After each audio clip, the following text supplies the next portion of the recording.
Hi, my name is Nicolas Schellenberg. I'm 42. I'm German, but living in London. I'm an investment manager and a circumnavigator on the Clipper race, and this is my story. That was always clear from the beginning for me. It was kind of circumnavigation, not just one leg. It was kind of like the dream. So I sailed since I was little, but not that much actually, so never had an ocean crossing. But the dream was doing a circumnavigation. Being a sailor and wanting to become an even better sailor, or kind of for me, kind of a real sailor, not just kind of the hundreds of sea miles here and there, kind of, but real, kind of saying like, yeah, I know how to sail. It was kind of like, yeah, if I cross an ocean or multiple oceans, that's going to be the statement. What does it mean to circumnavigate the world? I think it's something not many people do. Sir Robin always says that there are more people climbing Mount Everest than circumnavigating the world. For example, I had never crossed the Pacific before in any means. I've never flown across the Pacific, and obviously never gone by boat. I was a bit scared of the Pacific before, I would say. It was a long journey, about 30 days to go. Expected to be cold, very wet, and very challenging weather conditions. But knowing the boat, knowing the crew, I was like, no, we're going to do that. It's going to be fine. It was a challenging race. We had kind of immense weather conditions with storm-like conditions. The highest I saw was 84 knots of wind, and waves were like 14 meters, 42-foot waves. So I think not many sailors experienced that, and it was amazing. I really enjoyed it. It was tough. Changing sails, changing head sails in these conditions were really rough. Never doubted the boat. It was kind of fine, even in those conditions. There was never a scary moment in that sense where you thought like the boat's not going to make it or we're not going to make it. So that was amazing, and the crew was amazing. We were just having fun.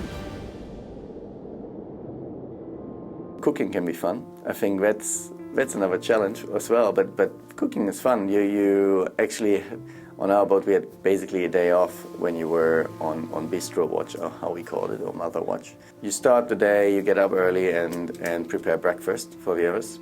And then we normally started making bread right after breakfast. So you clean up, and then you prepare a lunch for about 20 people, which before a race, I think I would have been scared of that. You always have a partner from the other watch to do the cooking. So you get used to cook for 20 people, and it's getting much easier after time. Then you have a lot of good conversations on deck about everything in the world. I mean, about your personal situations, life, jobs, how you experience the race, about nature, about your weird thoughts and theories, what's all happening. You have amazing starlit nights, and you think about kind of the vastness of space. So the ocean is very interesting in that sense.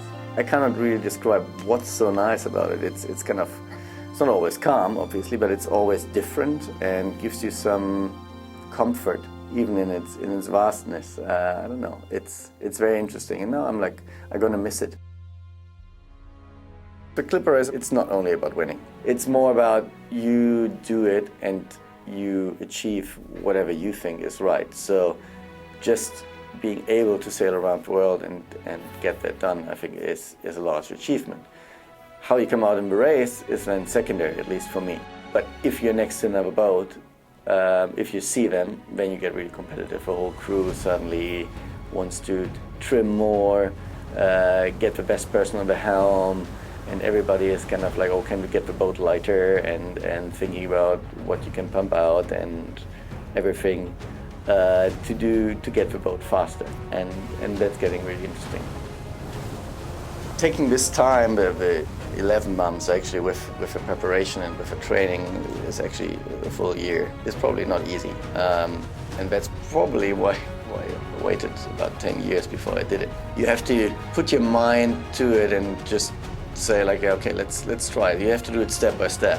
When I signed up, it was a huge thing to come, and I was like, wow, I was a bit scared about it in that sense as well. Kind of, is it the right thing? Should I do something else with the time and the money? And I said, no, I want to sail around the world. That's something I really would like to do. Having sailed around the world, I think, is a big achievement in itself. But it's so many small things you achieve which add up. I think that's the biggest achievement.